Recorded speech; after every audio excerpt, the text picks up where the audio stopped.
Since back when he was just a sprout, he learned he had to lean into the weight each day dished out, and sweat was something clean.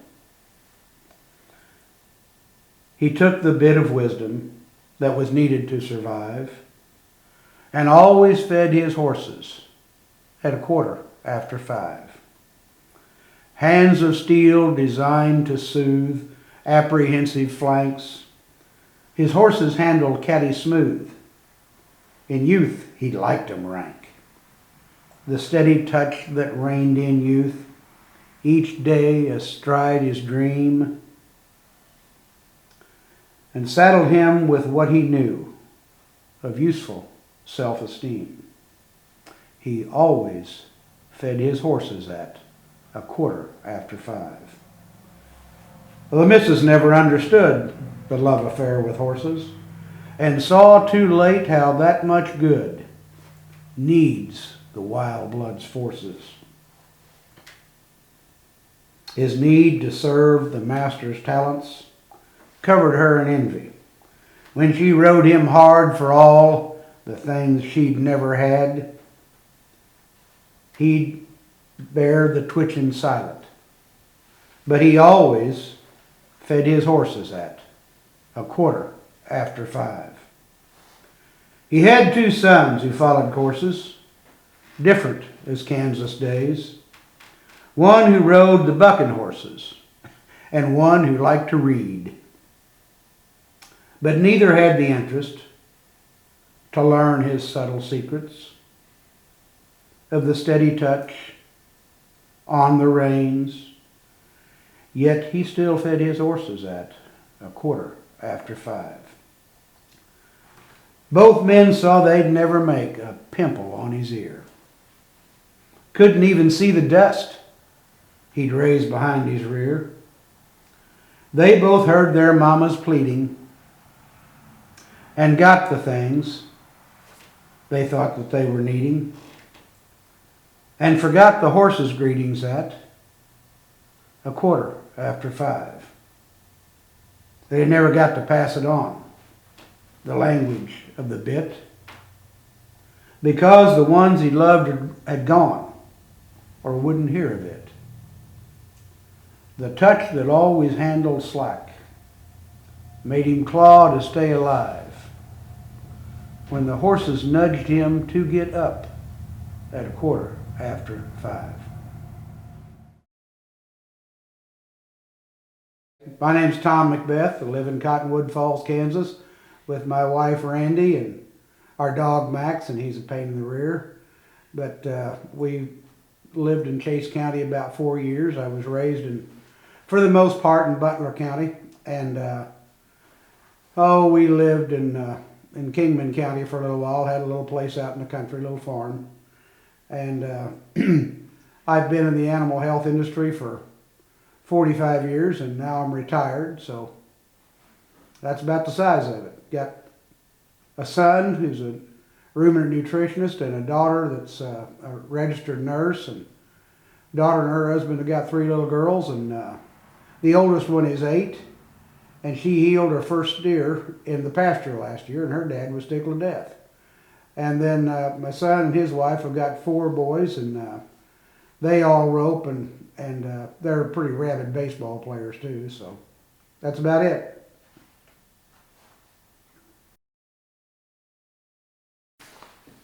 Well, this is called When Spring Gets Here. Or, will spring ever get here, I guess. When winter starts to squall with shrieking banshee wind, who's gnawed and clawed through fall, you wish it all would end. Calves' ears get frostbit by old cow killing cold. Winter don't have mercy for either young or old. Grass turns brown and breaks when winter throws its weight that crumbles even mountains and weathers down our fate. Stinging sleet and snow make us blow about the curse, but brings what grass must have, like milk the earth must nurse. Winter lasts too long. but it always breaks to spring with the grasses swishing song and the green that makes souls sing.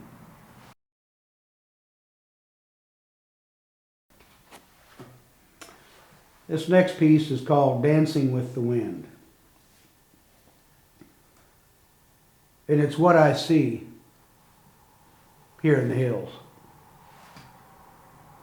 In the afternoon, before the storm that's coming, the prairie rolls waves of changing shades, of frenzied emerald blades.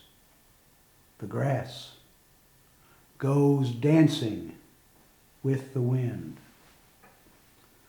How many creeping ages before we came to graze on where the prairie music plays, the melodies the maker writes. The grass goes dancing with the wind. Lee's capriole kick with the wind, resiliency that can't rescind. Fluid grace, grass yanks and spanks, each stem standing next to them, when the grass goes dancing with the wind. Wind waltzing grass, delirium, like spirits pirouetting free, as those who want to flee their roots' responsibility, and drift off dancing with the wind.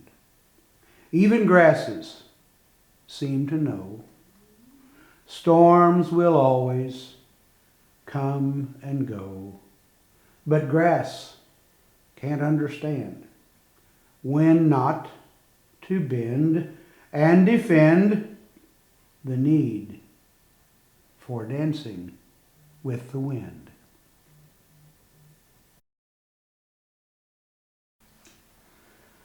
This is probably one of my favorite poems.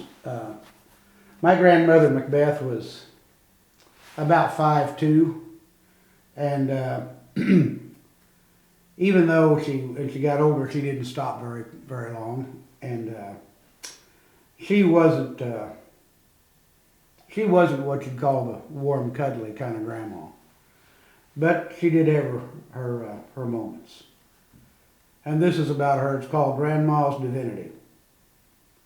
Grandma made Divinity about this time of year, when the summertime was dying and winter tiptoed near. From her kitchen's quiet sanctity, it melted on my tongue with little bits of walnut, just part of being young. Arthritic, gnarled fingers made it cloudy, light, and white. With her now the secret lingers, confectioners can't get right. She never failed to make it when cold winds fanned her pain. Her quiet tears were seasoning, but the divinity would remain. Well, divinity was almost all the sweetness Grandma made, because she spent her time making sure the bills were paid, and kept the garden weeded, and made sure the calves were fed, and canned all that was needed, and cleaned and made the beds. Well, I wish I could have asked how she survived the years when the dust storms rolled so fast and blizzards killed all their steers. Now, I wish she'd told me much more than she did, and I wish her gaze would hold my conscience like when I was a kid. I didn't think I'd miss her. In her cutting, age-cracked tone, I don't know if I kissed her, but she clouds my eyes when I'm alone.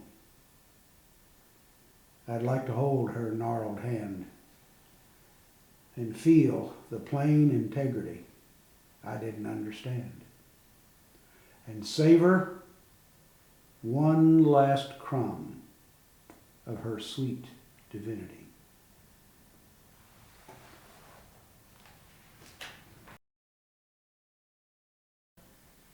All that's left. All that's left is a skeleton windmill. Its vane is whirling with the changing wind. Though the water pump is rusting, silent, still. All that's left of self-reliance's place is Grandma's perennial bed of yellow iris and the cottonwood shading discarded grace. All that's left of the house, barn, and shed are a few of the hand-hewn stones where they sat. The foundation was strewn as neglect has spread. All that's left of then are memories where Granddad hung his stained, sweaty working hat, and dawn to dusk he worked for his welfare. There was a porcelain pan for the men to wash before they ate what Grandma could prepare. They fed on the worth of giving a good day's work, that all their neighbors came to share. They were the melting pot their families brought from the old country for something that was theirs. On that first quarter where Granddad was born, they staked themselves against the prairie storms with anything that sprouted or grew horns. Now, all that's left of their generation's need is the land where they fulfilled their driven dreams, where their sweat irrigated freedom's seed. So many have forgotten how we came, and the land that gave direction to our way. So few see the land and freedom are the same. The home place has fallen into neglect that taught our folks to do the chores on time, to shut the gate and sweat a wreck's effect. Hard times made their families understand how fiddlers play until the times collect. And there's a price of freedom on the land. All that's left are folks that don't suspect how Grandpa's was the way to harness land, and how our kids must see what to protect. This is called bloomin'. I'll tell you, kids, like I heard when I was just a sprout, back when there was dinosaurs before my hair fell out. Now this ain't the one about how I hoofed it clear to school, 6 miles uphill both ways, and knee-deep snow ain't cool. Now you don't have to believe it, but anyhow it's true. Kids, every single flower blooms like it's supposed to do. Flowers have the colors we need to strain to see that range from drab to dazzling, as different as you and me. But mostly pretty flowers in the pasture grows on weeds, or bushes full of thorns, drinking up what grasses need. Sometimes it seems the world bites the bit for pretty flowers, and when they wilt too quick, our attitude turns sour. The world of pretty needs to seed the place's grasses, fail to fill, so the ground we stand on never passes.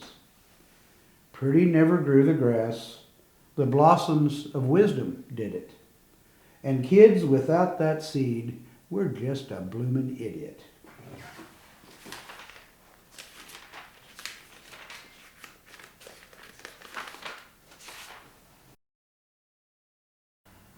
This is called Mississippi Steers. Down in Mississippi, there's a breed of steers that's a cross of Watusi and white-tailed deer. They looked like some kind of Bramer marsh cow and ranker than a piney wood rooter sow. They've probably been crossed up with chickens because at the drop of a hat they'll go panic-stricken. A new buyer bought some of those wrecks pretty cheap, and one of the yard's customers liked those kind to heap. The yard had never had cattle from that far away, but from the price this Mississippi deal could pay. They weighed about 400 and 5 foot tall, and probably just 4-year-olds, but that's about all. The fun started when we worked them through the chute, and we learned the meaning of Mississippi spooked. Keeping them pinned was like keeping elephants hid, more like frying grasshoppers without a lid. The way the implant went, we sure hoped they stuck. Tipping hordes without fatalities was just plain luck. They have to be part chicken, like I said, 'cause they'd corner up like hens full of dread. That was a problem when feed trucks went by their pen. First week, they broke legs on 4 and smothered 10. It took about a month before they'd come to the bunk, and the buyer and the owner both knew they was sunk. The steers that survived closed out pretty sweet. With the death loss as such, they didn't pencil too neat. We all told that buyer if he sent any more, he'd get to look at the inside of a coffin door.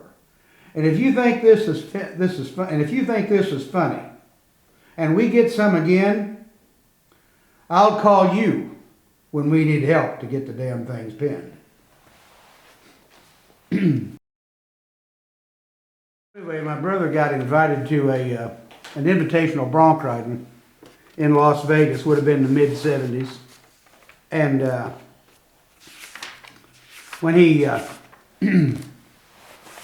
got there, there was a guy that the hotels had hired to go pick people up at the airport to take them back to the hotel that were going to be contestants. And so John came in about the same time as a kid from Nevada named Mike Marvel. And the guy that they had hired to make sure that, the hotels had hired, to make sure that everybody had gotten into the, from the airport to the hotel, was a guy named Turk Greeno. And Mr. Greeno had been a big-time bronc rider, late 20s through the 30s, probably into the 40s. And he was raised up around Sheridan, Wyoming. Well, anyway, so they're riding back from the airport in the car, and Mr. Greeno asked Mr. Marvel, said, "Where are you from?" He said, "Well, Battle Mountain, Nevada." And they visited about that, and he turned to my brother and he says, "And where are you from?" He said, "Well, originally Kingman, Kansas." And Mr. Greeno laughed and kind of slapped his leg and says, "Have I got a story to tell you about the Cattleman's Picnic?" He said he went there in 28 or 29, and he said the rodeo for the most part was held in the afternoon because that was before they had great big lights and could have rodeos at night. And so he said after the rodeos was over, one of the local guys came by and he said everybody back then stayed, they had their bedroll with them, and they'd roll out their bedroll and stay in the fair barns, at most rodeos. And so anyway, he said they invited him to a party after the rodeo in the evening out there, not very far out of town in Kingman. And he said there was plenty to eat and plenty to drink, and Mr. Greeno never did drink any alcohol, but he said that he always kind of got amused at people that did. And the gentleman that gave him a ride out there that lived in Kingman came by and said, "Hey, I'm going back home." He said, "I'll give you fellas a ride back down to the fairgrounds if you want to go." And Mr. Greeno said, "My manners have been real bad." He said, "I've had plenty of good food," and he said, "had lots of fun and good visits with people." He said, "But I've forgotten my manners. I have not thanked whoever put this on." And so the local guy pointed out a fellow standing over there by the corner, and Mr. Greeno said he'd noticed a lot of people were going up and visiting with him. And he was a fellow that was wearing slacks and a white shirt and one of the old type Panama hats, and had on a vest that looked like a down vest. He said, of course, that was years before they had any such a thing. And he said besides that, it was July and it was hot. Couldn't imagine why somebody'd be wearing a vest like that. And so he asked this guy, I said, well, I don't know that gentleman. Would you, because he pointed out the guy in the Panama hat, said, would you take me over there and introduce me to him? He said, you mean you never met Pretty Boy Floyd before? Pretty Boy Floyd put on the party in 1928 at the Kingman Rodeo.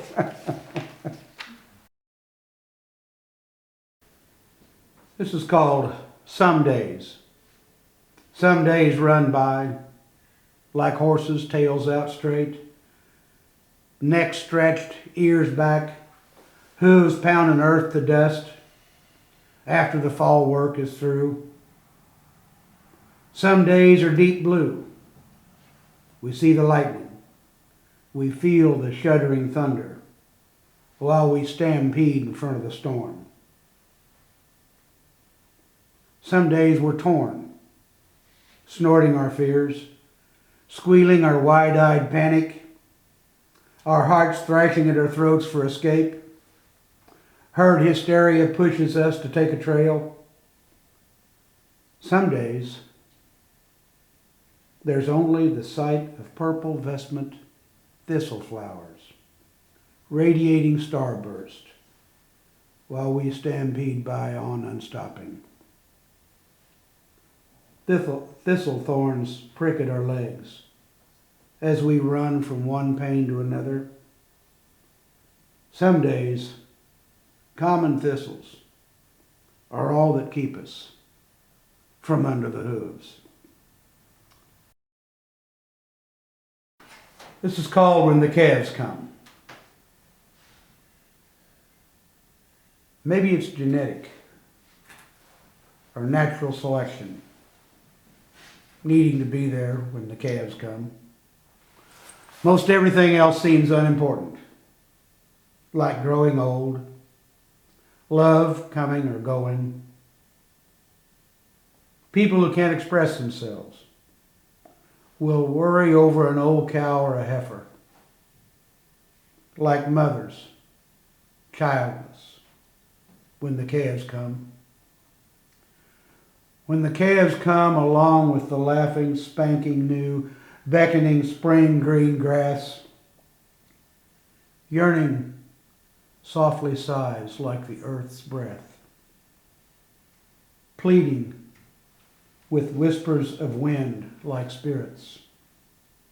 The grass, from natural selection, has roots like arteries intertwined in their hearts.